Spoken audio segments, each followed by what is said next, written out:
Hi అండి. Hi అండి. So Ram Charan గారు నటిస్తున్న పెద్ది నుండి గ్లిమ్స్ వచ్చేసాయి కదా, ఎలా అనిపించింది? ఫస్ట్ లుక్ అయితే బీభత్సమైన లుక్. అసలు మ్మ్. ఒక మాటలో చెప్పాలంటే ఆ డైలాగ్ సెన్స్ కే నేను మంచి ఫ్యాన్ అయిపోయాను. అసలు నిజంగా ఆ గ్లిమ్స్ ఎంత ఎక్స్పెక్ట్ చేయలేదు, బుచ్చిబాబు నుంచి నేను ఎంత ఎక్స్పెక్ట్ చేయలేదు.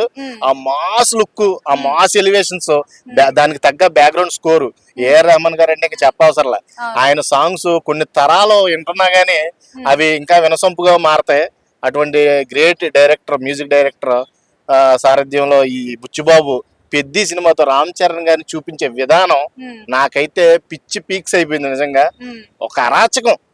అసలు ఆ డైలాగే పెద్ద అరాచకం. నిజంగా చాలా మంది యువత కూడా ఒకటే బాటలో పోతా ఉన్నారు. అంటే మనం బతకాలి, చదవాలి, పెరగాలి, ఉద్యోగం చేయాలి, ఒకరి దగ్గరే పని చేయాలి, జీవితాంతం ఇంకడికి అంకితం. అది కాకుండా మనం అనుకున్న డ్రీమ్స్ అన్ని వదిలేస్తాం. అవునా కదా? ప్రతి ఒక్కరికి ఒక డ్రీమ్ ఉంటది. ఆ డ్రీమ్ ఫుల్ఫిల్ ఎప్పటికీ అవ్వదు, చనిపోయేదాకా అవ్వదు. నిజంగా చెప్తున్నా, దీంట్లో అది ఒక మెసేజ్ నాకు బాగా నచ్చింది. ఏంటంటే ఎవరి కిందో పని చేయడానికి, ఏదోలా బతికేయడానికి ఇంత బతుకు అవసరమా? మనం నేల మీదకి వచ్చింది మనం అనుకున్నది చేయడానికి.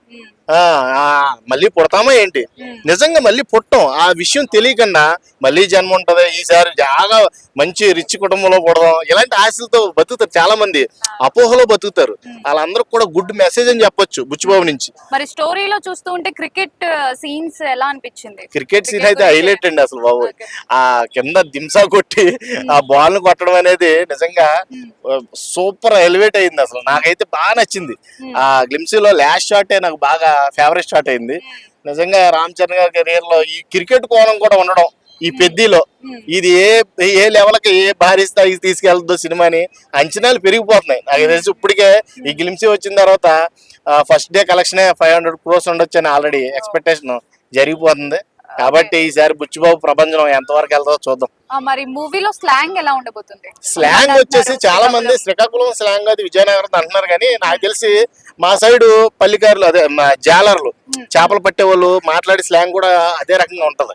కాబట్టి నేనైతే ఐ థింక్ మరి ఇది ఎవరి స్లాంగ్ అన్నది పర్ఫెక్ట్ గా చెప్పలేను, కానీ శ్రీకాకుళం స్లాంగ్ అయితే కాదు. నాకు తెలిసినంత వరకు మా సైడు జాలర్లు కూడా అదే రకంగా ఆడిషన్స్ కూడా శ్రీకాకుళం సైడ్ అయ్యాయి అని చెప్పేసి అంటున్నారు. అంటే అయితే అవ్వచ్చు.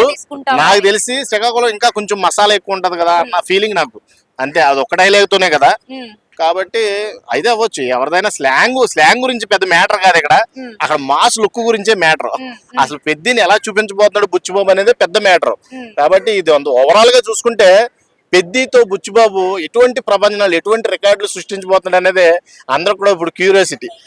ఎలా వస్తున్నాడో, ఎలా చూపించబోతున్నాడో, రామ్ చరణ్ ఈసారి నిలబెడతాడా, పడగొడతాడా, ఇదే పెద్ద క్వశ్చన్ మార్క్ అయిపోయింది. ఖచ్చితంగా నాకు తెలిసి ఫస్ట్ లుక్ లోనే అందరికి ఎక్స్పెక్టేషన్ బాగా పెంచేసాడు పెద్ది.